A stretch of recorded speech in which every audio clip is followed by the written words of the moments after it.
overseeding your lawn can make it look amazing. However, there are a few mistakes that I made when I was a beginner to lawn care that I wish I knew sooner. So in this video, I'm gonna walk you guys step by step on how to seed your lawn. Then I'm gonna share some of those mistakes that I made when I was a beginner. And something I didn't know was that exactly in 1 week from today, we would be hitting all-time record highs for the year here in Chicago. Come here, let me show you this. On Wednesday and Thursday, 103 and 101 degrees, which could totally jeopardize the life of our new baby grass. So if you guys are interested to see if our grass makes it through, make sure you stay till the end. All right, so let's just cut right to the chase. The first thing we need to do is mow our grass down low before we overseed. Now, we don't have to overcomplicate this part. All we need to do is drop our mower deck by half the height that it is. So right now I'm on a 4. That means I'm gonna drop it to a 2. If you're mowing, say, at a 6, then you're gonna wanna drop it to a 3. And aside from that, all we have to do now is attach our bagger and make sure we bag our clippings during this mow.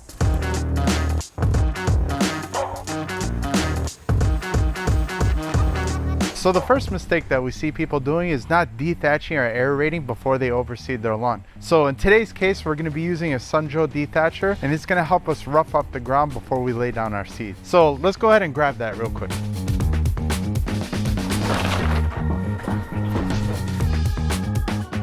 Looking under here, we could see that it has a bunch of these rotating knives here. And these are gonna do 2 things. It's gonna break through the thatch layer of our grass. So anytime that you're overseeding, the most important thing is that you get seed to soil contact. And if you have a bunch of thatch on the top layer of your grass, then the seed's not gonna make it down to the soil. But if we dethatch first, then this is gonna break through that layer and the seed's gonna get down to the soil to get that good seed to soil contact. And the second really important thing that these tines are gonna do is it's gonna scratch up the top layer of dirt. And when we have that loose soil on top, when we lay down our seeds, they're gonna get nestled into that loose soil, and once we roll it in, then they're gonna have really good seed to soil contact. So I would say that dethatching is almost a must when you're doing your overseed. And if you guys don't have one of these extendable extension cords, then I would highly recommend getting one, because this is probably the single best investment that I've ever made in my garage. And in today's case, we're gonna be using this to power our dethatcher. So let's go.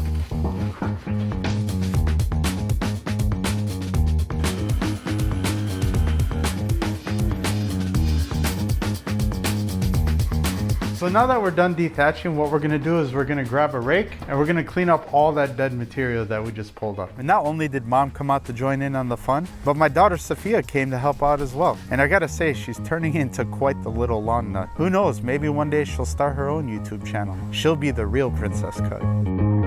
Now, one of the most common mistakes that we see people doing, including myself when I first started seeding, is not choosing the right type of grass seed. And if you're new to lawn care, you might be considering seeding with a perennial ryegrass or even a Kentucky bluegrass, but they do require a lot more inputs, care, and maintenance than, say, a tall fescue. As a matter of fact, I wasn't just going to use any old tall fescue. So last weekend, I took a trip straight to the source where 70% of the grass in the United States is grown to find the deepest, darkest, greenest, best tall fescue I could find. And I'm happy to report I think I found it, and that's exactly what we're going to be seeding with today.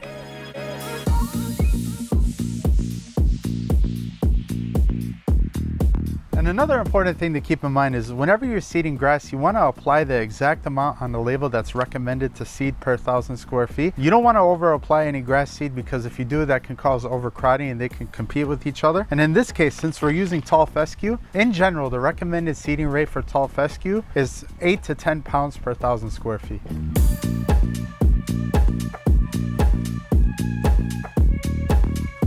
Another common issue that we see is people using the wrong type of spreader. Now, most of you guys are probably used to using the Scott's EdgeGuard spreaders that you could commonly get at Home Depot. But what you want to use instead of one of those broadcast spreaders is one of these. This right here is called a drop spreader. And you can tell that it's much different because it's much closer to the ground and it has a more elongated hopper over here. And the reason we want to use one of these spreaders is we're going to have a lot more control of how we lay down our seed. And I'll show you guys exactly what I mean over here on this boulevard strip. So this right here is a prime example of an area that we would want to use a drop spreader. There's a lot of sharp edges and the area is not very wide. So if we were to use a broadcast spreader, odds are a lot of our seed would get on the sidewalk and get into the street. But when we use this drop spreader, we can do our perimeter pass. The seed is going to drop right below the spreader. It's not going to be spread out, and we're going to get a much better uniform application.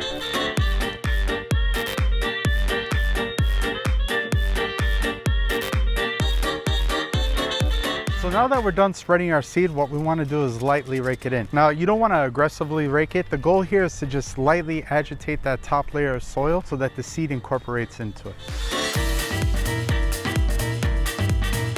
So the next thing we got to do is put a covering over our seed. This is going to do two things. Number one, it's going to increase seed to soil contact, but not only that, it's also going to help retain moisture. And the more that our seeds can stay wet throughout the germination process, the higher chances of success that we're going to have. Now, there's a lot of different kind of materials that you could apply on top of your seed. I've seen people do topsoil, I've seen people do peat moss, but me personally, I like using this stuff right here. This is Miracle-Gro moisture controlled potting mix, and it's mostly comprised of peat moss and coconut husk, but it also has these little white dots in it that are gel caps that help retain moisture. So when you combine those two organic materials along with that moisture control wetting agent, I find that you get the best germination odds when you use this. Now, when we apply this, we don't have to go overboard. A light dusting is all we need over our seed to help retain that moisture. You don't want to go any more than 1/4 of an inch. If you do, you could sabotage your germination of your grass. All right, so the next thing that we need to do is roll the seed in. Now, this is going to do two things. Number one, it's going to prevent runoff of the seed and prevent erosion in the soil. And number two, it's going to increase our chances of having seed to soil contact.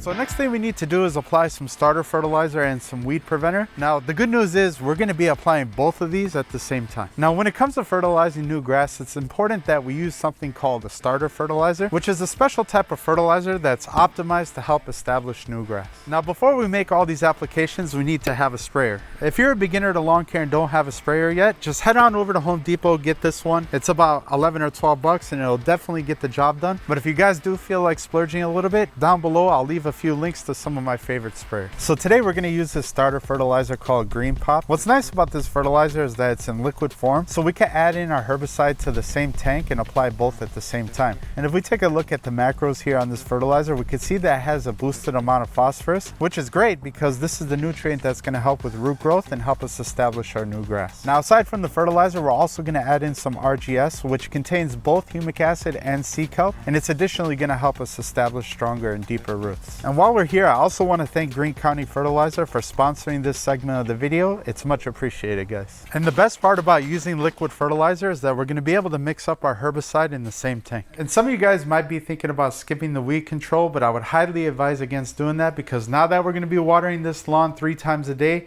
plus the temperatures are going to start cooling off, this is going to be optimal time for the broadleaf weeds to come in and compete with our grass. But the only issue is we can't just use any old weed preventer because most of the ones will also prevent the seeds from sprouting. However, there is one weed control product that we can use while seeding called Mesotrione, also known as Tenacity. But rather than using the brand name Tenacity, we're going to be using this generic version by Liquid Harvest. And before we start measuring everything out, it's important that we wear the proper PPE according to the label, which is long sleeve pants, shoes, socks, and gloves. Now, this stuff works the same as brand name Tenacity, but it costs less than 2/3 the price, so I highly recommend you just use this stuff instead. Now, because the application rate of this stuff is so low, I like to use these disposable syringes to make measuring it out easier. And the application rate for this herbicide is 1/2 teaspoon per gallon of water per 1,000 square feet. And I also want to thank Liquid Harvest for sponsoring this segment of the video. They have been such an awesome channel partner over the years.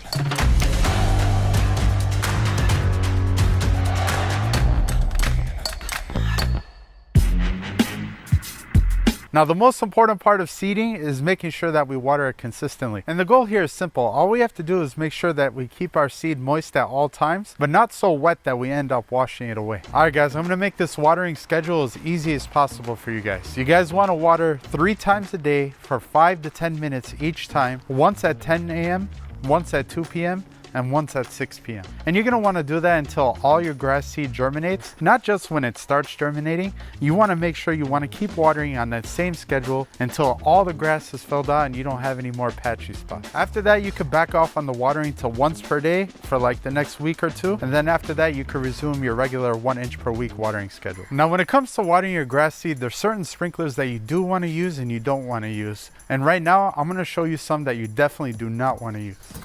And these are two sprinklers that I would not use. This is an oscillating sprinkler and this is an impact sprinkler. And the reason being is that both of these sprinklers have a really high flow output to them. And if you water your grass seed for extended periods of time using these, it could potentially wash away your seed. Now, instead of using one of those sprinklers, I'm going to show you guys a few pictures of some right here that you guys can use. I'll also link them below if you want to pick some up. And what's special about these is that they have a misting setting on them, which is going to allow a fine spray of mist across your seeds, and it's not going to risk any puddling or any washout.